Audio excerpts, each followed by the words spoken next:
रात का समय था। चारों ओर घुप अंधेरा छाया हुआ था। केवल एक ही कमरा प्रकाशित था। वहाँ 4 मोमबत्तियाँ जल रही थीं। चारों मोमबत्तियाँ एकांत देख आपस में बात करने लगीं। पहली मोमबत्ती बोली, मैं शांति हूँ। जब मैं इस दुनिया को देखती हूँ तो बहुत दुखी होती हूँ। चारों ओर आपाधापी, लूट खसोट और हिंसा का बोलबाला है। ऐसे में यहाँ रहना मुश्किल है।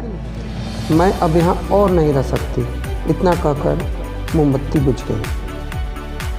दूसरी मोमबत्ती भी अपने मन की बात कहने लगी। मैं विश्वास हूँ।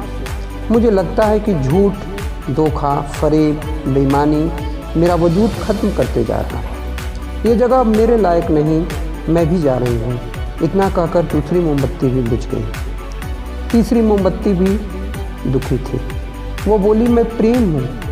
मैं हर किसी के लिए हर पल जल सकती हूँ, लेकिन अब किसी के पास मेरे लिए वक्त ही नहीं बचा। स्वार्थ और नफरत का भाव मेरा स्थान लेता जा रहा है। लोगों के मन में अपनों के प्रति भी प्रेम भावना नहीं बची। अब इस सहन मेरे बस की बात नहीं, मेरे लिए जाना ही ठीक होगा। कहकर तीसरी मोमबत्ती भी बुझ गई। तीसरी बत्ती बुझी ही थी कि कमरे में एक बालक ने प्रवेश किया। मोमबत्तियों को बुझा देख उसे बहुत दुख हुआ। उसकी आंखों से आंसू बहने लगे। दुखी मन से वो बोला, इस तरह बीच में ही मेरे जीवन में अंधेरा कर कैसे जा सकती हो तुम? तुम्हें तो अंत तक पूरा जलना था, लेकिन तुम मेरा साथ छोड़ दिया। अब मैं क्या करूँगा? बालक की बात सुन चौथी मोमबत्ती बोली, घबराओ नहीं बालक, मैं आशा हूँ और मैं तुम्हारे साथ हूँ। जब तक मैं जल रही हूँ, तुम मेरी लौ से दूसरी मोमबत्तियों को जला सकते हो। चौथी मोमबत्ती की बात सुनकर बालक का ढांढस फट गया। उसने आशा के साथ शांति, विश्वास और प्रेम को पुनः प्रकाशित कर लिया। सीख, जीवन में समय एक सा नहीं रहता।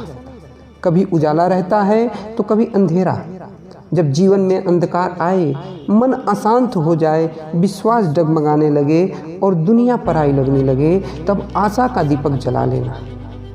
जब तक आशा का दीपक जलता रहेगा, जीवन में कभी अंधेरा नहीं हो सकता। आशा के बल पर ही जीवन में सब कुछ पाया जा सकता है।